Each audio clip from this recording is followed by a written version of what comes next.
kita memahami maksud Tuhan saat kita akan masuk pada perjamuan kudus akhir tahun, saya akan bacakan buat kita.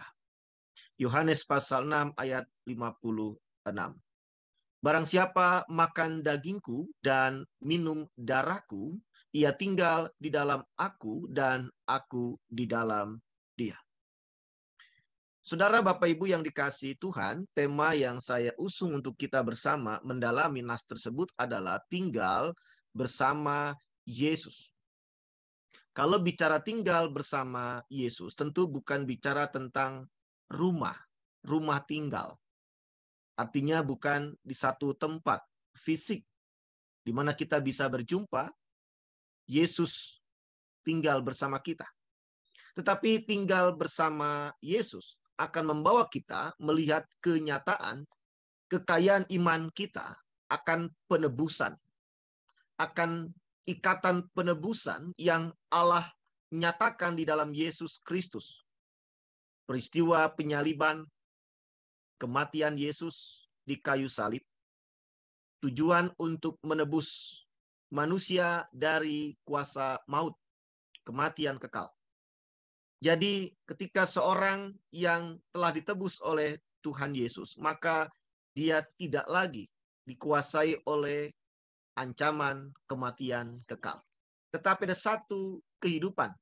Kehidupannya akan diterima dan dialami oleh orang yang percaya, yaitu kehidupan bersama dengan Yesus. Itulah arti tinggal bersama Yesus. Ada satu kebersamaan di mana kita akan tinggal bersama Yesus oleh karena ikatan penebusan tersebut. Saudara Bapak Ibu, saya mencoba melihatkan kepada kita satu rutinitas yang kita lakukan. Dan di atas itu adalah ada orang yang mendapat transfusi darah. Ya. Darah yang segar ditransfusi ke seorang yang membutuhkan. Maka orang yang mendapat transfusi itu akan merasakan kesegaran kembali tubuhnya karena mendapat tambahan jumlah darah. Ya. Itu alami, sesuatu yang kita ketahui. Ketika ada orang yang kekurangan darah dalam sebuah peristiwa, entah dia kecelakaan atau kurang darah, maka transfusi darah akan menolong dia mendapat tambahan darah dalam tubuhnya. Yang kedua adalah, perhatikan gambar di bawah, orang yang makan, sepertinya dia sedang dirawat di rumah sakit, dia makan makanan yang disajikan dengan memperhatikan asupan gizi, tujuannya agar mendapat tubuh yang sehat atau pemulihan, agar dia sembuh. Berarti dalam dua tindakan yang biasa kita ketahui atau yang sehari-hari terjadi, orang yang sakit dirawat, diberikan makanan, minuman, makanan yang bergizi, atau tubuh yang kurang darah, diberikan darah yang segar, maka tujuannya adalah merawat hidup. Tidak ada yang lain. Hanya merawat hidup. Artinya hidup ini harus tetap dijaga dan tetap dapat berlangsung dengan baik. Kenapa? Bila orang yang kekurangan banyak darah tidak ditolong dengan transfusi darah, maka dia bisa mengakhiri hidup atau meninggal. Begitupun orang yang sakit tidak diberikan makanan atau asupan yang bergizi, maka akan mempersulit kesembuhan dan lambat laun akan semakin memperburuk fisiknya. Maka merawat hidup adalah bagian yang cukup penting dengan segala aktivitas kita. Nah, dua hal ini Bapak Ibu dalam kehidupan kita, adanya darah yang kita tahu dibutuhkan dalam tubuh dan juga makanan ini, itu menjadi sebuah gambaran bagaimana Yesus menekankan tentang darah adalah anggur, lalu juga tentang daging atau tubuh adalah roti. Sesuatu yang dimakan dan diminum yang masuk ke dalam tubuh. Dan itu sesuatu yang biasa diketahui tentang orang makan, orang minum, masuk ke dalam tubuh, akan menyehatkan. Maka dalam kaitan yang sebut tadi, ikatan penebusan adalah bicara tentang hidup yang bukan sekedar saat ini. Hidup yang bukan sekedar hari ini. tetapi hidup yang berbicara tentang yang akan datang ketika hidup yang saat ini berakhir. Next. Dalam Yohanes 6 ayat 54, Bapak Ibu, saya mengutip. Barang siapa makan dagingku dan minum darahku, ia mempunyai hidup yang kekal. Dan aku akan membangkitkan dia pada akhir zaman. Ayat ini adalah realita iman kita. Jadi bila Bapak Ibu Saudara telah memilih dan hari ini mengakui, mengaminkan, mengimani, percaya kepada Yesus, telah sidi, telah dibaptis, maka di saat kita makan roti, minum anggur, atau gambaran makan daging, tubuh Yesus, dan minum darah Yesus, maka itu bukan sekedar satu rutinitas, ritual agama Kristen, di waktu tertentu ada perjamuan kudus, atau hal simbolik semata yang kita ketahui dalam doktrin ajaran kekristenan. Tapi dalam iman yang saya sebut tadi, Bapak Ibu Saudara, ada sebuah fakta kehidupan yang justru di sini kita tahu. Hidup yang kekal ini, yang awal, yang telah hilang oleh karena manusia itu berdosa, diambil oleh si jahat, personifikasinya adalah iblis, yang menang dosa-dosa itu, yang memberikan manusia mengalami kematian yang kekal. Kematian yang kekal telah membuat manusia tidak akan mengalami kehidupan kembali ketika dia meninggal dunia.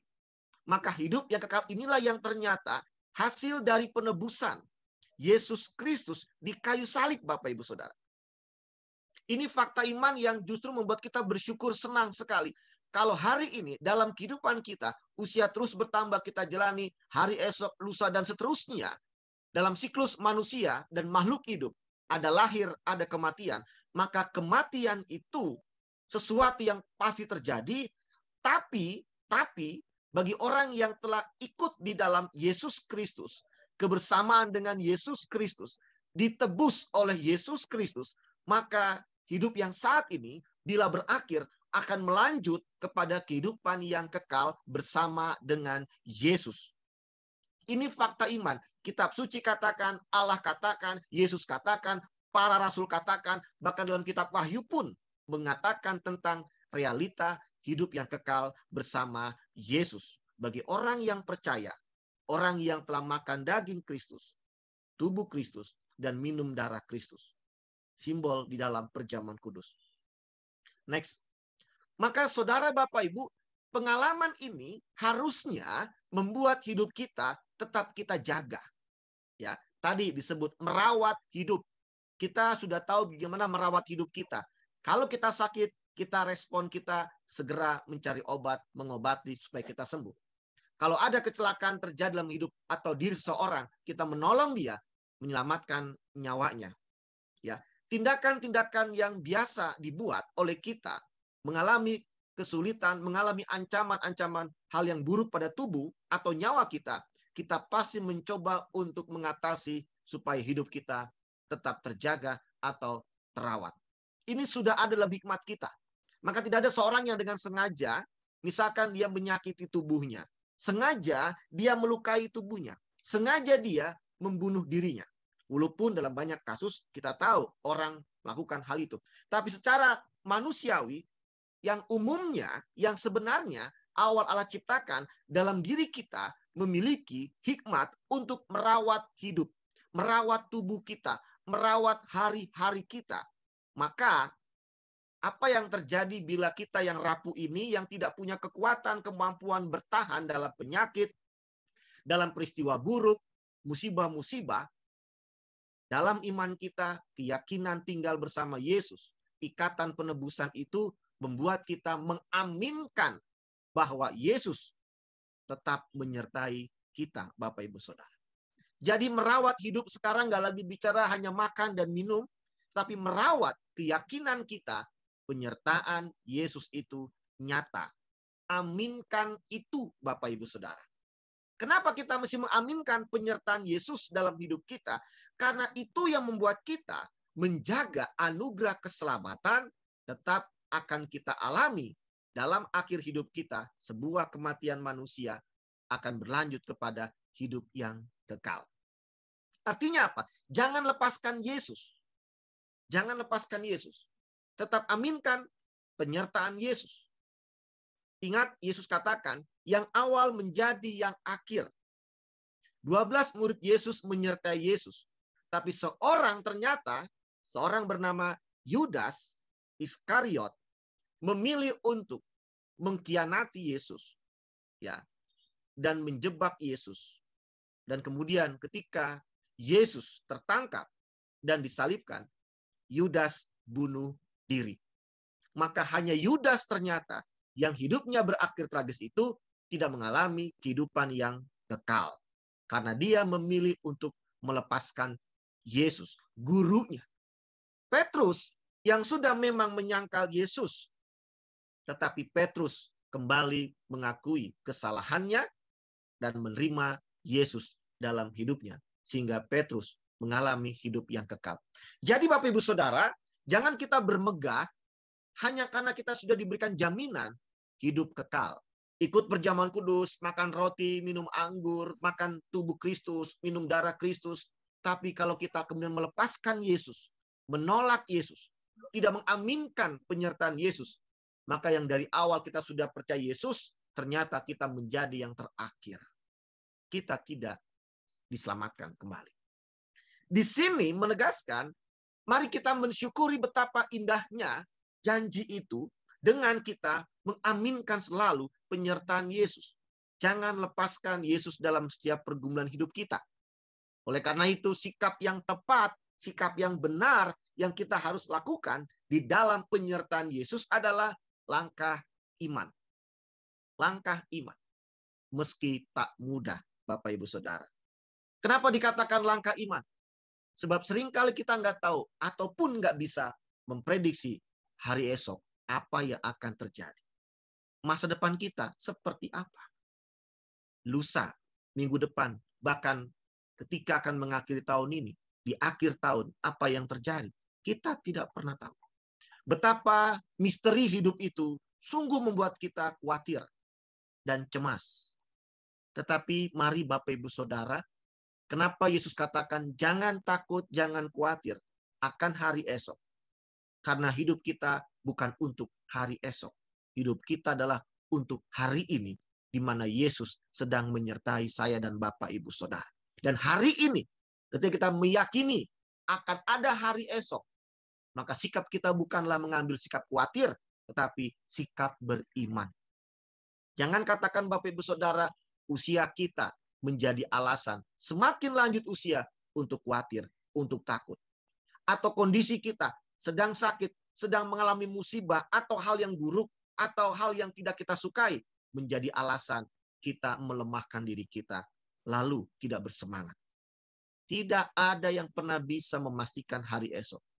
Tapi ketika bersama dengan Yesus yang menyertai kita, aminkan itu, dan bersiap dengan iman menyambut hari esok, maka keindahan, ketenangan, kelegaan itu, sesuatu yang begitu mengasihkan di tengah apa yang terus kita kerjakan, aktivitas kita hari ini, rutinitas kita hari ini, menjelang malam ini, sebelum istirahat, selesai kebaktian ini, ada hal yang mungkin mau kita kerjakan, lalu kita akan tidur, atau masih menunggu untuk sesuatu yang kita kerjakan lagi sebelum betul akan tidur nanti tengah malam.